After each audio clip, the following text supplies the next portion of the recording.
Bienvenue dans cette démonstration fictive de l'inscription d'une famille au régime public d'assurance médicaments du Québec.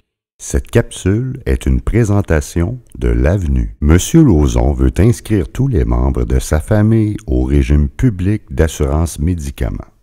Monsieur Lauzon a une conjointe ainsi que 3 enfants d'âge mineur. Plutôt que d'appeler la régie, Monsieur Lauzon décide d'utiliser la nouvelle application Internet lui permettant d'inscrire tous les membres de sa famille au régime public d'assurance médicaments. La page d'accueil du régime public d'assurance médicaments du Québec détaille les clientèles qui peuvent utiliser ce service ainsi que les clientèles qui ne peuvent utiliser ce service. Le site se voulant sécuritaire, Monsieur Lauzon doit d'abord inscrire son code ClickSecure. Il doit par la suite répondre à une question de sécurité. Pour conclure le volet ClickSecure, Monsieur Lauzon doit inscrire son mot de passe. Par la suite, Monsieur Lauzon doit s'identifier auprès de la régie. Pour ce faire, Monsieur Lauzon doit entrer son numéro d'assurance maladie, inscrire le numéro séquentiel de sa carte ainsi que sa date d'expiration. La page inscription et des inscriptions en ligne s'affiche. Sur cette page, Monsieur Lauzon doit indiquer s'il veut s'inscrire ou se désinscrire du régime public d'assurance médicaments du Québec.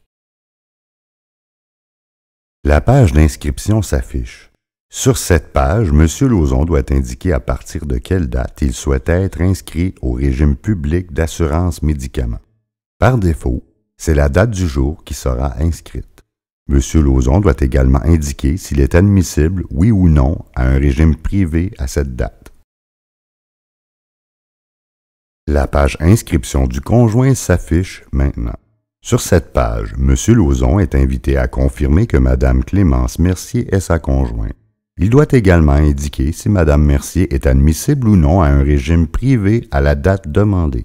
Le bouton précédent permettrait à M. Lauzon de revenir en arrière et de modifier des renseignements qu'il nous a donnés.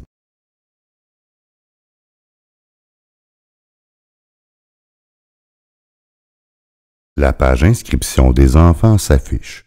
Sur cette page est inscrit le nom des enfants qui pourraient être inscrits en même temps que M. Lauzon.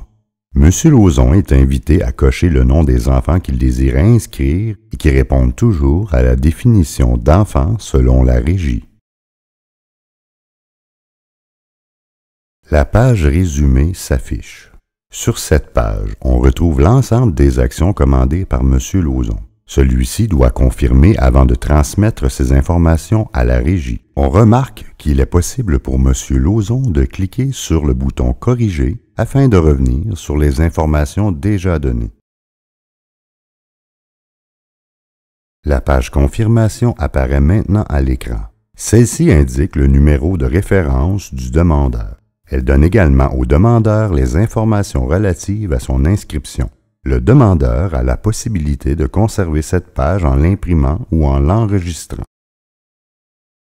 C'est ainsi que se termine cette capsule. N'hésitez pas à consulter les autres capsules disponibles sur mon gouvernementenligne.qc.ca.